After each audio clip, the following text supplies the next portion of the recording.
let's do one more and then a funny like revenge story. Okay. I love revenge. Shout out to last episode. This post was deleted. Shit. Wait, I really want to. Oh, this was such a good one. It was my husband's ex-girlfriend from college sent him a wedding invitation.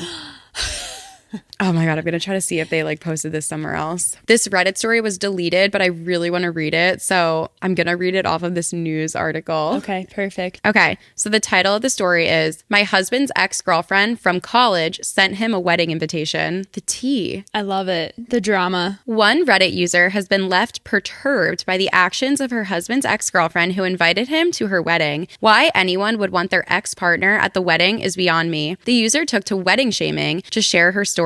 She's been married to her husband for almost 8 years, and he dated his ex-girlfriend 10 years prior when they were still in college. I guess they ended on good terms, but it's not like they ever have talked since the breakup. I never met her, nor have I brought her up, so I was surprised to see her wedding invitation in the mail today. She's friends with him on Facebook, and although he's not active on there, I've tagged him in many posts over the years, so it's definitely obvious that we're married. What concerned the wife even more was that the wedding invitation was addressed only to her husband. I'm not sure what I'm even more peeved about, the fact that this ex decided to pop out of nowhere, or the fact that I'm not even addressed in the invite. To make matters worse, it's a destination wedding and we'd have to fly to Central America. I'm not a jealous type, and sure, people can be friends with their exes and end things amiably, but I definitely don't think we're going. Would you attend your husband's ex's wedding? Would you even invite your ex to a wedding? That's wild. This girl, this ex is seriously disturbed. Yeah. Please. She does not want your husband at her wedding. No. She's trying to prove a point. Yes. It's a power move. Yeah. Yeah.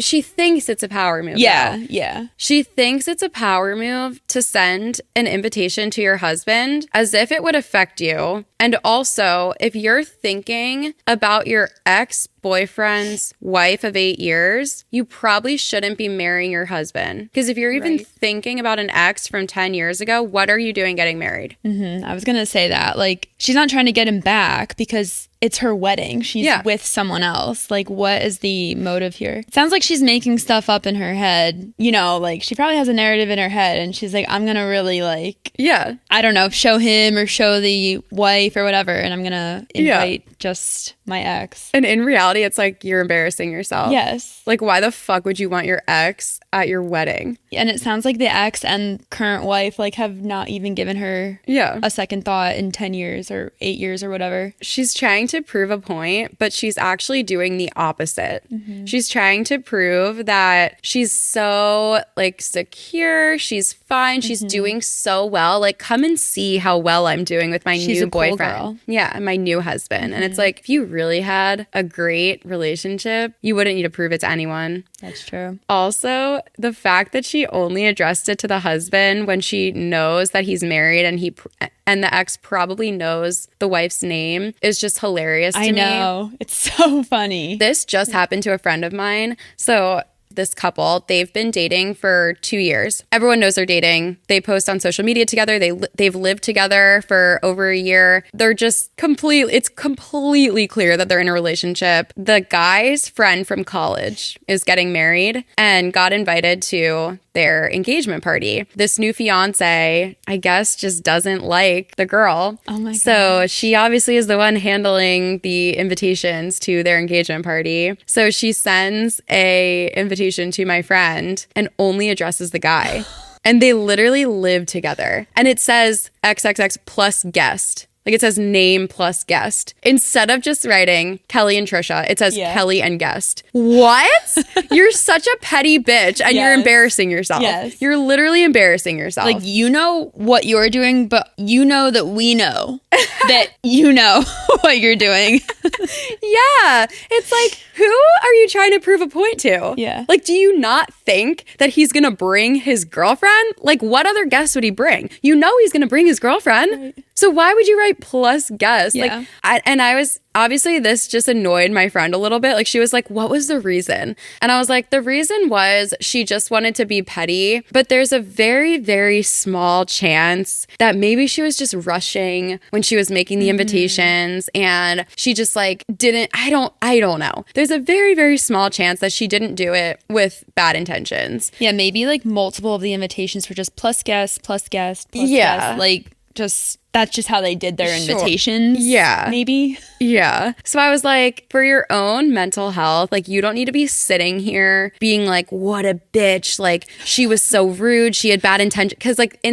by doing that, like, she's winning. Like, she wanted to piss you off. Yeah. So even if it is a lie, it's going to make your life easier to tell yourself that, oh, it was a mistake. She didn't mean to do it. She wants me to go, but she was just rushing. It was her mom making the invitations and not her. Like, who knows? True. Be delusional. Tell yourself that whatever she did it with a good intention, and that will make yourself feel better. And who cares? Yeah. It stems from this idea that I heard a business mentor say in the past, like, when you get a no and a rejection, like when someone tells you no to something that you want, imagine that they do it with a smile on their face. So it sounds weird at first, but like when someone rejects you, imagine they do it with a smile on their face in the most positive way possible. So if you want a job and you apply to it and you don't get it, instead of taking it personally and saying, oh, they didn't like me in the interview, imagine that the recruiting officer did it with a smile on their face and they were like, I love Trisha, but I'm so sorry, no. And they think highly of you still. And the same thing in a relationship. Like, imagine that a guy rejects you. Imagine they do it with a smile and they still respect you as a person. Don't take it personally. It's just how it goes. It just wasn't meant to be. Yeah. But if you imagine them doing it with good intentions, it's only going to be easier on yourself. And you're never going to see them again. So whether it's true or not, it doesn't matter. But it's going to make you feel better about yourself. Once again, be delusional. Yeah, but be that's delusional a good idea. in a positive way. Yeah. You know? Yeah. Like maybe the people that are hiring, they say, sorry, we couldn't take you because we have to hire the person that's going to cure cancer instead. So it couldn't be you. It couldn't be because we you. owe the world this miracle.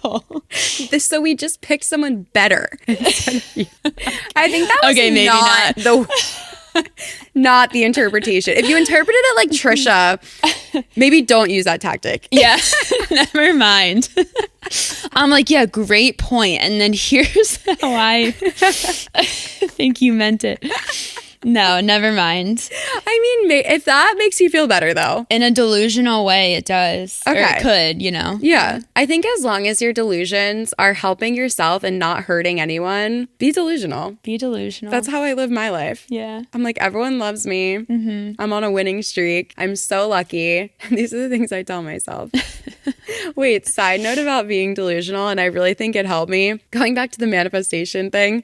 So obviously they say like what you say to yourself matters. And like if you say, I'm so like ugly, I'm annoying, I don't look good, like you're going to start to believe that in the same way that if you tell yourself, I'm an amazing person, I'm worthy, you're going to prove it to yourself. So it's like that quote that's like, whether you think you can or you think you can't, you're right. Wow. I've never heard that. Isn't that such a good quote? Yeah. Like if you think you can't because that's what you believe about yourself. But if you think you can do anything. I love that quote. I like that. So same thing with your self-perception. So sometimes when I look into a mirror and, maybe I just woke up and I'm really pale and my hair is dirty and maybe I'm sweaty and just look a little bit disgusting. And I look in the mirror and I'm like, holy fuck, I look so, and I'm about to say a negative word. Yeah. I'm about to say a negative word. I actually started doing this. I will literally be like, I am so pretty. And I'll be like, I am gorgeous and I'm such a nice person and I'm a good friend. And so instead of saying this negative thing about myself, I've just like trained my mind to not say anything negative. And I'm like, delusional, but who is it hurting for me to look into the mirror? And instead of me looking in the mirror in the morning being like, oh shit, like I look really ugly right now. I'm going to be like, what did you say? I'm a gremlin. It's like, who's that helping? Yeah. Absolutely no one. So when you look in the mirror, cool it with the negative self-talk, Yeah. And then another thing, I'm just going off on a tangent. I feel very passionate about this. You can't tell. I took a yoga class and the teacher was like, she was really big on not talking negatively about yourself when you just make a simple mistake. So you know how sometimes when you forget something, you'll be like, I'm so dumb. It's like, you're not dumb. You just forgot your pencil. Or you just got the question wrong. You're not dumb. Right. And people will always say, they'll be like, I'm so annoying, but can you just like get me a cup of water? And it's like, it's not annoying. You're not annoying. So instead of prefacing your sentences with those negative things or using I'm so stupid as your response to like something that's very trivial. Saying I'm so stupid is so irrelevant. Like, no, you're not stupid. It's not a reflection of your intelligence. Exactly. Yeah. Exactly. Yeah. So instead of using these negative self-perceptions to make up for a mistake that you made, just say I made this mistake, or just acknowledge that you forgot something, or like whatever. Right. I don't know. Yeah. Don't use, oh, I'm so stupid as a reflection of these little trivial things. Like, because you're going to eventually start to believe it if you keep saying it over and over again. And like, if it was like your friend who forgot something and they said, I forgot that, you wouldn't think to yourself, they're so stupid. Exactly.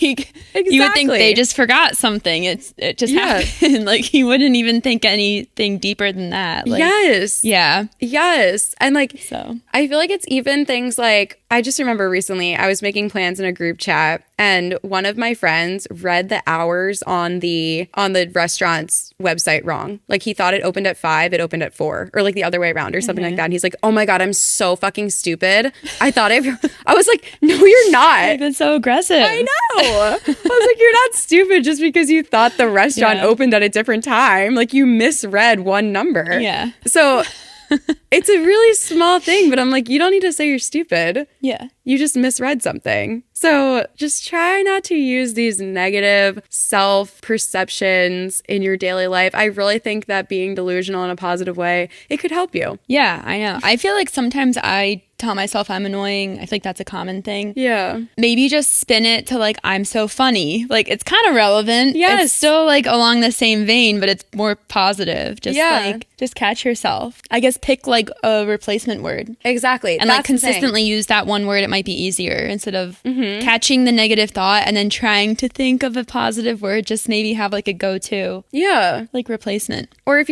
you're about to think something negative, be like, oh wait, no. Yeah. And then just replace it with whatever you want to be. Yeah. You know, if you want to be beautiful, be like, I'm beautiful. And then you will be. Simple as that. It's crazy how life works. You just say it and then you are. This morning, I FaceTimed my little sister like right when I woke up. And it was the first look that I got of myself. And I was like, you were like, shit, I am so gorgeous. Well, at first I was like, wow. And then I was like, you know what? My lips look good. And like, I was like, I'll take it. Like, I don't know. It made everything better. Even though I'm like, I don't love my hair. I'm like, my lips look good. And I'm like, that's good enough for me. Like, to think that I'm not ugly. So. You're finding the positive. Yes. Even though all of it was if positive. It's small. Yes. Yeah. Even though you couldn't see it in the moment. Yes.